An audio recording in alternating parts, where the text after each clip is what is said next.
Lentement mais sûrement, la petite troupe progresse dans ce décor inhospitalier. Membres des équipes de France de demi-fond, de sprint, de rugby ou encore de cascade de glace, ces quelques 15 champions ont chaussé les crampons pour un atelier sensibilisation in situ.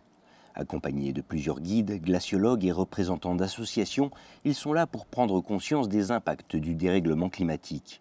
Un constat qui saute aux yeux sur une mer de glace qui a déjà perdu plus de 300 mètres d'épaisseur depuis 1820, dont la moitié en seulement 30 ans.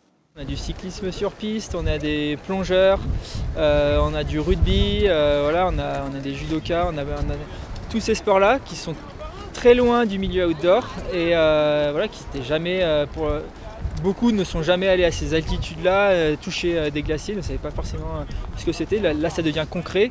Et voilà, avec l'apport des glaciologues, ils ont plein d'infos sur voilà, qu'est-ce qui se passe, quelle est l'urgence du moment. Et après, nous, on leur apporte des intervenants qui viennent leur dire qu'est-ce qu'eux peuvent apporter en tant qu'athlètes, justement.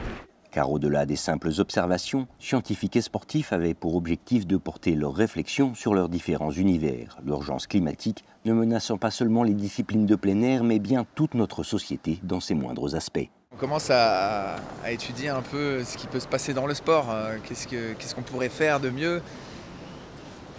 C'est pas facile de changer les circuits de chaque fédération, de chaque sport. Comment tu veux faire aujourd'hui? Et moi je suis un peu de l'idée de faut quand même monter pour accéder à une certaine notoriété, sinon tu n'as aucun poids.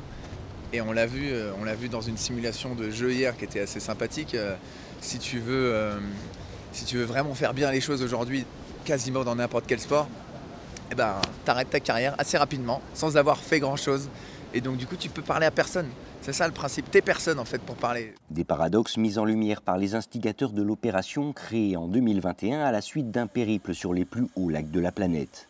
Depuis, plusieurs sportifs ont rejoint l'aventure, ajoutant du poids et du crédit à l'initiative. Tout ce qui est écologie punitive, et on voit que ça ne marche pas et qu'au-delà de la sensibilisation, il faut amener une mutation dans les modèles qu'on propose et notamment qu'on propose aux jeunes générations. Donc c'est ce qu'on essaye de faire pour la 3e année, sur laquelle il y a une nouveauté puisque on ouvre au public l'événement, puisqu'avant il n'y avait que 2 jours et demi réservés à la sensibilisation des athlètes et on en finissait là. Aujourd'hui on rajoute une 3e journée avec des tables rondes, un débat participatif qui cette fois est ouvert au grand public au cœur de l'École nationale de ski et d'alpinisme.